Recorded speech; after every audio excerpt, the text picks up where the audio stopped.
Assalamualaikum warahmatullahi wabarakatuh. Kami dari kelompok 3 akan mempresentasikan hasil praktikum formulasi sediaan rumah sakit percobaan pembuatan total parenteral nutrition dengan anggota kelompok Adi Arifin, Bella Rahayu, Hilmi Nurul Aini, Ineseri Irmanda, Hovifa Zanwar, Rifki Nabil Atolah, Selviana Putri Dewi, dan Riaz Zakia.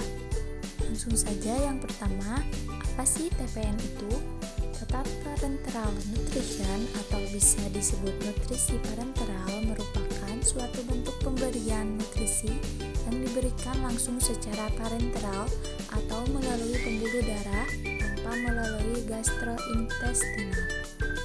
Untuk alat dan bahan yang kami gunakan yaitu untuk alatnya ada beker glass, cawan Petri, squid steril, Transofix, dan perangkat pembuatan TPN. Sedangkan bahan-bahan yang kami gunakan yaitu larutan dextrose 15%, aminosteril 10%, smooth lipid 20%, NaCl 15%, KCl 7,4%, Ca-glukona 10%, dan solufit. Untuk prosedur kerjanya, yang pertama, siapkan ruangan steril LAS. Kemudian, ambil squid steril, usap kemasan squid dengan alkohol 70%. Semua dilakukan secara aseptis pada saat pembuatan sediaan TPN. Kemudian, buat larutan fase protein dengan mengambil larutan dextrose, aminosteril, NaCl, KCl, dan Ca-glukonas. Lalu campur menjadi satu. Kemudian bersihkan wadah, disuet dengan menggunakan alkohol 70%. Kemudian buat larutan fase lemak dengan mengambil larutan smooth lipid dan solufit menggunakan squid yang telah disuet terlebih dahulu dengan alkohol 70%. Kemudian campurkan fase protein dan fase lemak dengan menggunakan Transofix. Lalu gojok larutan TPN tersebut. Kemudian tutup dan beri label. Beri label kemasan TPN yang berisi nama pasien, ruang perawatan, komponen produk, nomor batch, tanggal pembuatan, tanggal kadaluarsa, cara penyimpanan, dan keterangan perhatian khusus. Kemudian lakukan evaluasi terhadap sediaan TPN yang sudah jadi. Selanjutnya, tabel pengamatan evaluasi TPN. Yang pertama ada uji kebocoran. Standarnya yaitu warna sediaan tidak berubah dan tidak terjadi kebocoran. Menurut Cuwita 2013, hasil yang didapat itu tidak ada kebocoran. Kesimpulannya yaitu memenuhi standar. Yang kedua ada uji sterilitas. Standarnya yaitu tidak ada pertumbuhan mikroorganisme selama 14 hari. Menurut Ghazali 2009. Hasilnya yaitu tidak ada mikroorganisme. Kesimpulannya memenuhi standar. Yang ketiga ada uji pH.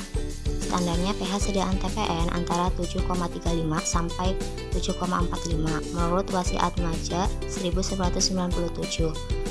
Hasil yang didapat yaitu pH 7,35. Kesimpulan memenuhi standar. Yang keempat ada uji pirogen. Standarnya yaitu kenaikan suhu kelinci tidak boleh lebih dari 50 derajat Celcius. Menurut Frugan 2009. Hasil yang didapat yaitu 30 derajat Celcius, tidak ada kenaikan, kesimpulannya memenuhi standar. Yang kelima ada uji kejernihan dan warna. Standarnya TPN harus memiliki larutan yang jernih, tidak berwarna, bebas dari partikel asing. Menurut Lukman 1994, hasil yang didapat yaitu bentuk cair, warna putih, tidak ada partikel asing, kesimpulannya memenuhi standar. Selanjutnya yaitu pembahasan. Pada praktikum kali ini yaitu membuat sediaan TPN. Tujuannya untuk mengganti dan mempertahankan nutrisi-nutrisi penting tubuh melalui infus intravena ketika pemberian makanan secara oral bersifat kontraindikasi atau tidak mencukupi. Adapun untuk uji evaluasinya yaitu uji kebocoran, uji sterilitas, uji pirogen, uji pH, dan uji kejernihan warna. Pada uji kebocoran, hasil yang didapat sediaan tidak terjadi kebocoran, maka memenuhi standar. Pada uji pH, hasil yang didapat yaitu 7,35. Hasil uji ini telah memenuhi standar. Pada uji pirogen, hasil yang didapat yaitu tidak terjadi kenaikan suhu lebih dari 50 derajat Celcius, maka telah memenuhi standar. Pada uji sterilitas, pada pengujian ini sudah memenuhi standar karena tidak adanya pertumbuhan mikroorganisme. Selanjutnya, uji kejernihan warna. Hasil yang didapat dari latar hitam dan putih tidak ada partikel dan sediaan TPN berwarna putih, maka dikatakan telah memenuhi standar. Terakhir yaitu kesimpulan. Berdasarkan hasil praktikum TPN dapat kita simpulkan bahwa yang pertama, TPN atau Total Parenteral Nutrition adalah suatu bentuk pemberian nutrisi yang diberikan efek langsung secara parenteral tanpa melalui gastrointestinal. Yang kedua, adapun untuk uji evaluasi yang dilakukan pada pembuatan sediaan TPN yaitu uji kebocoran, uji pH, uji sterilitas, uji pirogen, dan uji kejernihan warna. Sekian presentasi dari kelompok kami. Mohon maaf atas segala kekurangannya. Wassalamualaikum.